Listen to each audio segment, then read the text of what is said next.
Hello, this is Dr. Darnise, and welcome back into another installment of the High Vibration Lifestyle. Welcome back.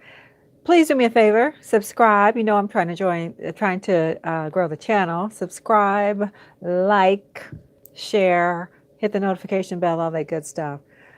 Well, today I wanted to come on and talk about, again, the high vibration lifestyle versus the high value lifestyle. The high value lifestyle is something I have a little bit of a pet peeve with.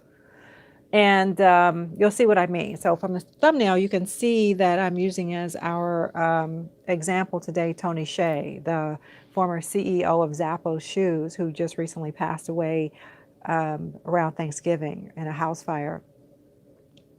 As a young man, and, my point here is to say that I am an advocate in encouraging us all to look towards building a high vibe, a high vibrational lifestyle, which includes being in integrity with oneself, knowing who you are, being spiritually aware and conscious, having a spiritual practice, something that centers you in this life, right? And not losing yourself to external things and value systems.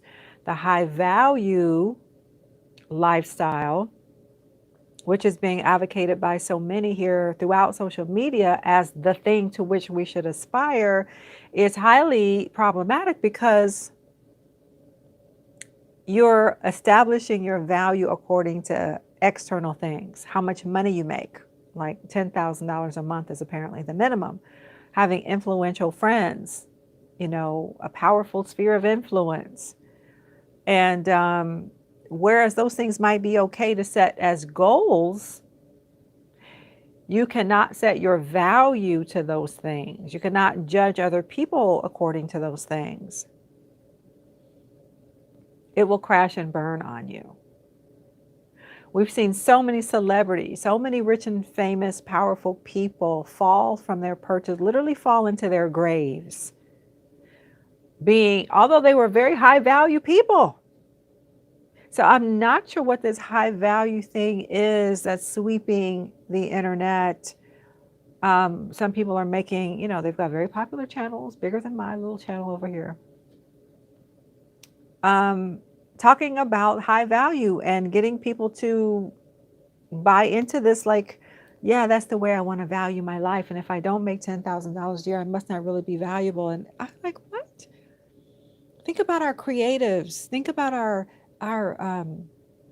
activists and freedom fighters historically. Dr. King and Malcolm X didn't make money like that. Dr. King didn't make any money. Harry Belafonte helped Martin Luther King Jr.'s family because they didn't have money. It doesn't pay to be in the streets protesting, right?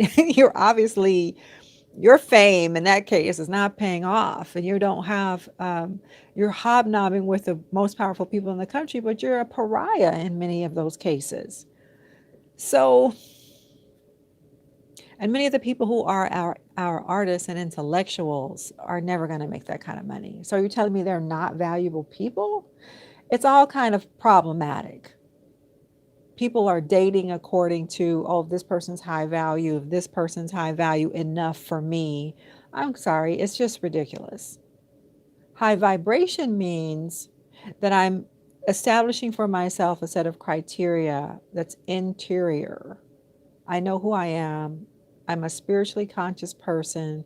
The spirituality that centers me keeps me grounded. So even when I do make a lot of money, even if I do have rich and famous friends and powerful friends, I don't substitute that for my own validity, who I am.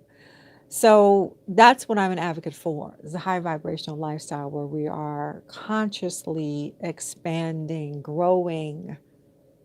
And that's our value, having meaning, a sense of meaningful life, having a sense of joy and peace and love and contentment. You can be content without, making 5 figures a month. And I'm not knocking it, right? I'm not knocking it because in truth, I am that so-called high value woman in the sense of how they measure it, right? Like I have 3 degrees. I have a bachelor's, master's, and PhD. I'm a college professor. I'm a writer, a published author.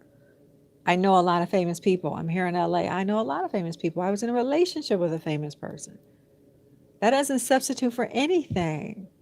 Those things are add-ons.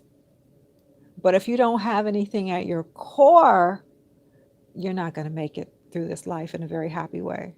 You're going to always be looking for something. And we're told that Tony Hsieh was someone who, despite having all the money, despite the fact that he invented, Zappos, and he was very, he was a philanthropist even, and he helped many creative entrepreneurs in Las Vegas. He established like a community there. Despite that, he was spiraling and he'd become an addict. And what is addiction about? It's about self-medicating. It's about dulling the pain. It's about having a void in one's own life that you're trying to medicate, to numb out. Instead of dealing with those things, the alcohol or the drugs numb it. And so unfortunately, we're finding out more and more about Tony Hsieh, and that's how he was living. The singer Jewel wrote him a letter that's now become publicly known, where she said, she had to leave suddenly. She was invited to come and be with him in Park City, Utah, where he was living and had a bunch of friends. But she says, those people are not your friends. Those people are people you pay to be around you, and they're not telling you the truth. And this is what from the outside would be high value. And I'm sure, many a person would have loved to have been his partner, his wife, maybe. Because it looked good from the outside. There's a whole lot of money attached. But he wasn't content. He was not living a high vibrational lifestyle where he had a sense of who he was on the inside, and that was fulfilling and joyous for him. There was something else going on, and I probably will never know what that was. But let that be a lesson to all of us who remain alive, who remain in this life. Let that be a lesson. We don't need to be chasing the money. The thumbnail that I use, he said himself, don't chase the money, chase your vision. And maybe over time in selling his company and making all this money, he had received a lot of money, but he didn't have any more vision. He sold it. So yeah, I just have it just is a pet peeve of mine. The people who are on YouTube and other social media talking about the high value lifestyle and choosing a life partner according to how much money they make and how many powerful people they know. That ain't gonna get you nothing.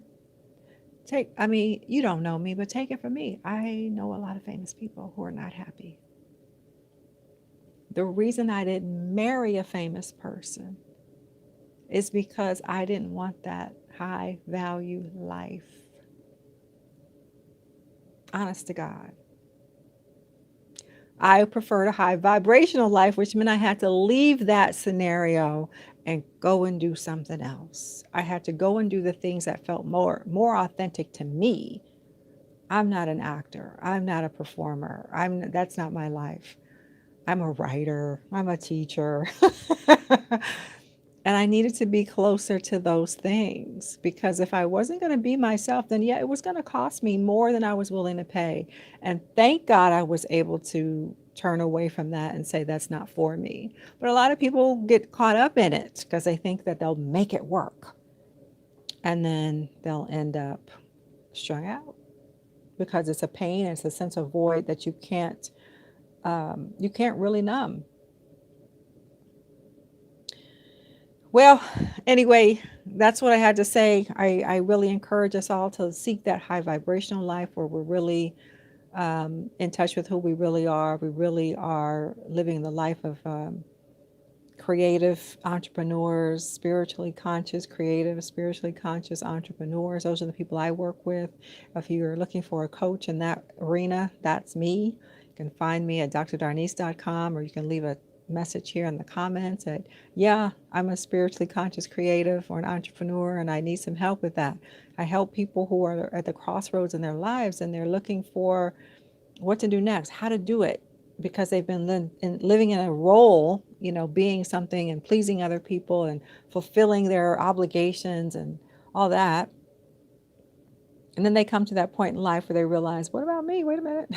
I've been, I've been parenting, and I've been somebody's spouse, and I've been somebody's daughter or son. I've been doing all these things I was supposed to do. And now I'm at a place, typically 40 or 50 years old. And I want to know what's next for me. And those are the people I help kind of get over that hurdle, come to identify themselves, and get on the right track. Tapping into your spirituality. I use spiritually based tools to help people identify that stuff for themselves, what's authentic and what's on purpose. And that's what I call the high vibrational life. So again, like, share, subscribe, hit the notification bell, all that good stuff. And that's all for now. Bye-bye.